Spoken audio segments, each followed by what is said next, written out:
I transformed this thrift store ugly duckling dresser into a hand-painted work of art. I bought it years ago at the thrift store, I think for about $10. It was sitting there because nobody wanted it. And nobody wanted it because the paint was peeling off it like skin off a surfer's back.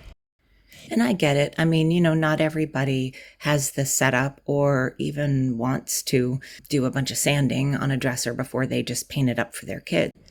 But now here we are, and nobody wants to go back and retrofit and fix this awful mistake.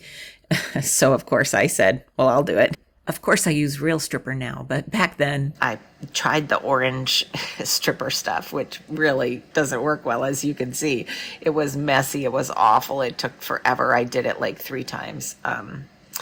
But it got some of the paint off. And then I turned to my daddy's sander, which was the only sander I had back then before I got my random orbital. And I did what I could with it. Okay, so there's a few points about this phase. One is that I had to take off all the failing finish. That latex paint had to come off because even though my beautiful DIY clay-based paint adhere to anything, even this latex paint, if my paint job goes on top of this latex paint and then the latex paint peels off, then the whole thing is going to come off the dresser anyway. But I also wanted to get all of it off, including the red stain, because I wanted to see what I had. Sometimes when you take off the paint and the stain, you find out you have some amazing treasure under there. And even though the top drawer was really pretty, that wood was a really nice pattern, I gotta say, the rest of it was not that kind of treasure. What I did find out was it's a beautifully made dresser, very solid, it's vintage, it's very nice pine, and I can really work with it. But unfortunately, as you can see in these photos, the darkness, whether it was before or after the stain, doesn't matter. The darkness made it a project that's just crying out for a beautiful paint job. And that's okay. Some projects are made for paint, and I'm made for those projects. So the dresser was all prepped, and I had my friend's studio space for the night. I put on some great music, and I got inspired by my memories of living on the Caribbean Ocean. And so I painted my little heart out. I painted the drawer fronts and the dresser itself with my memories of those beautiful ocean waves and all the multicolors of what it was like to live on that ocean for a little bit in my life. When you use DIY clay-based paints like I do, when the color goes down wet, it looks like this picture with the colors are very vibrant, and then the paint dries and it looks like this, where it looks like the color has washed out.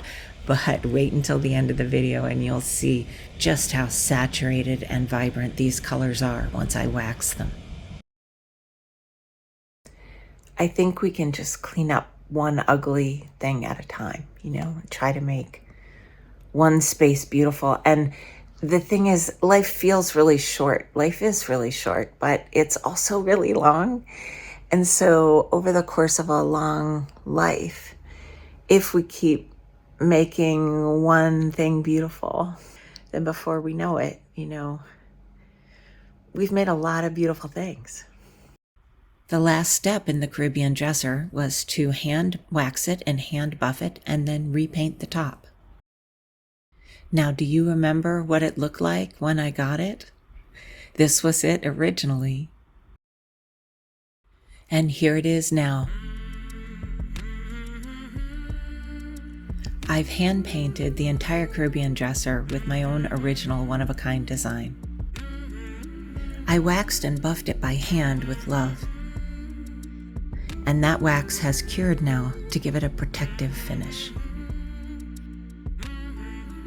It's a vintage solid pine dresser, and I left the aged patina inside the drawers for the warmth of it. I gave it sea glass drawer pulls because nothing else would do. I hope these paintings remind you of your favorite ocean visits, wherever you most love to go.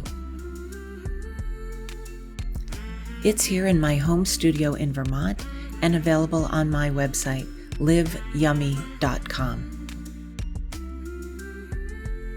If you're the lucky purchaser, you can come here to Vermont to pick it up, or we can have it shipped to any of the 48 contiguous United States.